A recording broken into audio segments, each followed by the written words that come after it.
dikatakan bahwa Adam dan Hawa ini ingin menjadi Allah. Karena kalau hidupnya arahnya ke sini, semuanya adalah dari Allah, oleh Allah, kepada Allah.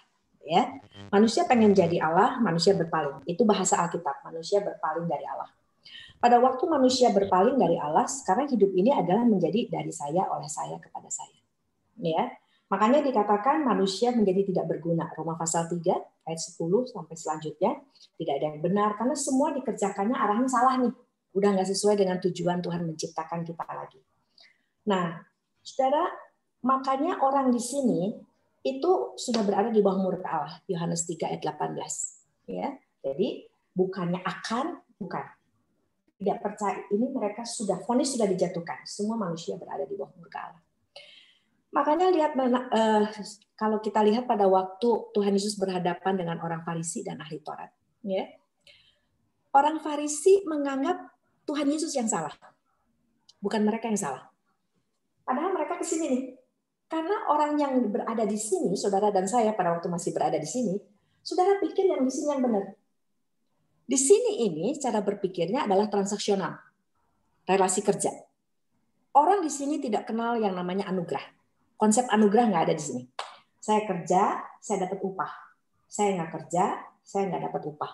Maka di sini orang-orang di sini kenalnya jadi demo. Kan yang demo kan hanya dalam relasi kerja karena menganggap bahwa yang si bosnya tidak melaksanakan kewajibannya, lalu saya ini tidak didapatkan haknya, ya itu relasi kerja. Makanya lihat ini saudara, kalau orang yang Kristen-Kristenan, ini orang yang bukan betul-betul anak Tuhan, kelihatannya dia ke gereja, tapi dia berpikirnya relasi kerja. Kok saya udah begini, yang saya bilang mentalitas orang upahan itu. Kok saya nggak dihargai, tiba-tiba saya lihat ya ada orang yang tadinya rajin, ada di mana-mana, gitu ya saudara. Lalu tiba-tiba saya datang lagi, kok kamu nggak ada lagi? Iya, saya tersinggung, katanya. Saya bilang, tersinggung kenapa? Saya bilang, ada apa ini? Apa yang nyinggung? Iya, saya udah setengah mati kerja di gereja ini, tapi kok nggak ada yang menghargai, malah saya difitnah. Lihat nggak saudara? Ini mentalitas yang di sini kelihatannya di gereja, gitu kan ya? Atau kayak begini, tadinya dia ada di mana-mana, terus dia saya bilang, loh kok kamu sekarang biasanya saya kesini kamu sibuk selalu, sekarang kok kamu nggak ada? Terus dia bilang, saya nggak cari kamu tadi nggak ada. Terus dia bilang, iya Bu, kan saya udah nggak jadi majelis lagi. Dan saudara, maksudnya apa? Jadi dia selama ini bukan melayani Tuhan, melayani jabatan, saudara. Nah, kalau kita hidup by design, kan beda kan, saudara. Yang tadi saya bilang kalau kucing gimana juga lagi sakit ngeong, lagi lapar ngeong, lagi ngapain juga ngeong. Karena kita hidup berdasarkan rancangan ilahi. Nah, kita hidup berdasarkan rancangan ilahi, yaitu sebagai gambar Allah. Nah, jadi lihat ini, saudara. Orang-orang di sini itu salah, tapi dia pikir itu yang benar. Makanya kenapa orang Farisi pikir Tuhan Yesus yang salah. Makanya kenapa firman Tuhan mengatakan perlu adanya kelahiran baru, di mana Roh Kudus itu bekerja. Nah, Roh Kudus itu bekerja, Yohanes 3 mengatakan, kita nggak tahu kapan bekerjanya. Tapi yang kita tahu akibatnya. Kita jadi, loh ini salah nih, arah ini salah. Nah, pada saat itu, pada waktu Injil diberitakan, bahwa Injil itu bukan soal mujizat, bukan soal lalu kalau kamu ikut Tuhan jadi semuanya beres, jadi semuanya kamu nggak pernah sakit lagi, jadi sukses, nggak begitu. Tuhan Yesus bilang, kalau kamu ikut saya, itu kamu balik lagi sini nih. Sekarang kamu hidup dan mati lagi untuk Tuhan. Hidup sesuai dengan tujuan Tuhan menciptakan kamu. Nah ini orang yang sudah dilahirkan baru ini akan sadar, oh saya salah, dan begitu Injil yang sebenarnya diberitakan dia langsung ambil, dia terima, dia sadar.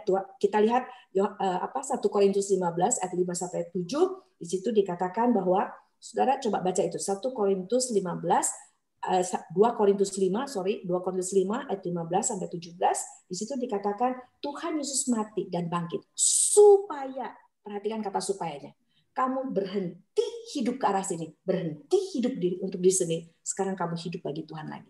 Nah, ini dipulihkan. Nah, lihat ini saudara, pada waktu saudara dan saya sudah menjadi anak Tuhan, dikatakan ciptaan baru, ini udah ke sini lagi arahnya. Nah, waktu ke sini lagi arahnya, lalu terjadi proses pengudusan. Karena yang berubah waktu ke sini adalah statusnya. Dari orang berdosa menjadi orang kudus. Yang tadinya bukan anak Tuhan, sekarang menjadi anak Tuhan. Gitu kan ya? Nah, pada waktu dia menjadi, ini status. Tapi tidak otomatis lalu, ini pikiran dan hati kita ini cocok dengan firman. Ini baru statusnya, kita kan baru tahu, baru kenal Tuhan Yesus juru selamat, ini merubah kita. Ini Tuhan Yesus berubah. Tuhan Bapa, Putra, Roh Kudus berkarya, itu kita berubah ke sini. Nah, makanya firman Tuhan mengatakan apa di Roma pasal 12? Demi kemurahan Allah, aku menasihat kamu apa? Untuk diperbaharui, diformat ulang nih kita. Karena begini, saya pernah begini. Ada orang menikahkan anaknya. Biasanya saya nggak tahu, ada beberapa kali gitu ya memberkati pernikahan itu pada telat melulu itu pengantinnya. Ada apa aja alasannya? Saya bilang, ini kenapa telat?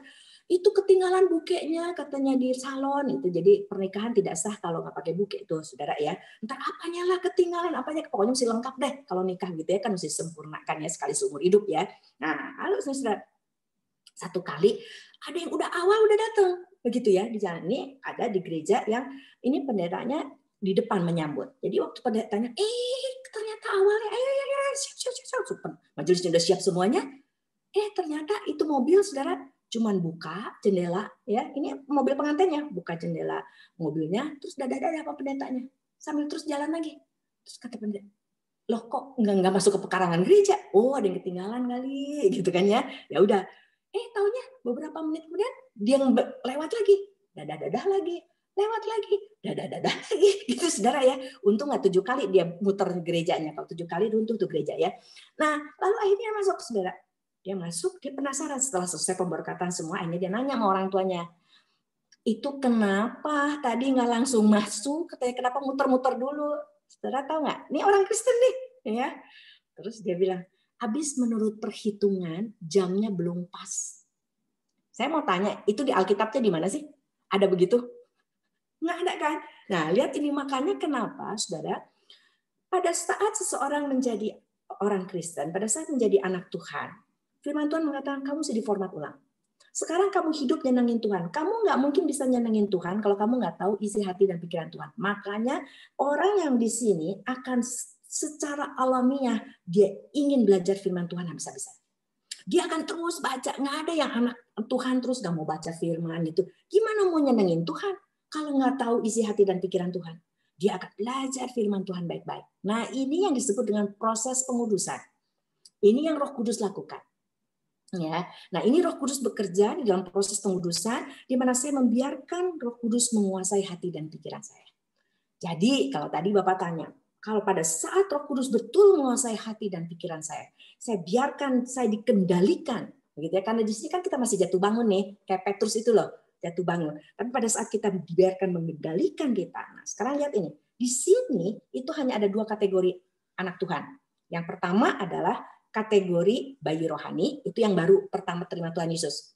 Yang kedua adalah dewasa.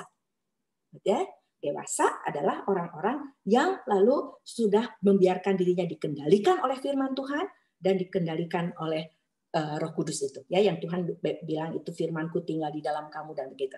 Ya. Nah, jadi ciri dari orang-orang yang dikuasai, yang membiarkan dirinya dikendalikan, firman Tuhan jelas mengatakan di Yohanes 15, dia akan berbuah. Berbuah itu jangan berpikir begini, saudara. Kita berpikir bahwa berbuah itu adalah yang faktor di luar diri kita. Kayak orang gini, wah Bu Ati udah puluhan tahun melayani Tuhan. Ya, udah berapa banyak KKR yang Ibu Ati pimpin? Wah, udah berapa banyak tuh anak orang-orang yang percaya Tuhan Yesus? Udah berapa banyak, dan terus Ibu Ati udah puluhan tahun mengajar di saat. Udah berapa banyak itu alumni yang terus pegang gereja menjadi banyak gereja kecil, gereja besar, gereja apa, kayak jadi ketua sinode, jadi ketua STT lah. Saudara, saya mau tanya, itu buah saya? Itu karya saya? Kalau ada orang dengerin khotbah saya, lalu orang itu bertobat, itu buah saya? Bukan. Kan tadi, itu kan saya nanam, nyiram, yang memberikan pertumbuhan siapa?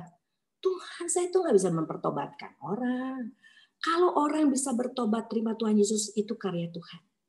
Sekarang kalau ada orang yang diajar, lalu dia bertumbuh, itu karya saya? Bukan. Kalau semuanya itu adalah dari Allah, oleh Allah, kepada Allah. Yang dimasukkan berbuah itu apa? Saya berbuah lebat. Saya itu berfungsi sebagai ranting sebagaimana seharusnya. Yang melekat kepada pokok anggur dalam arti saya cinta. Tuhan lihat hati ini hanya buat Tuhan.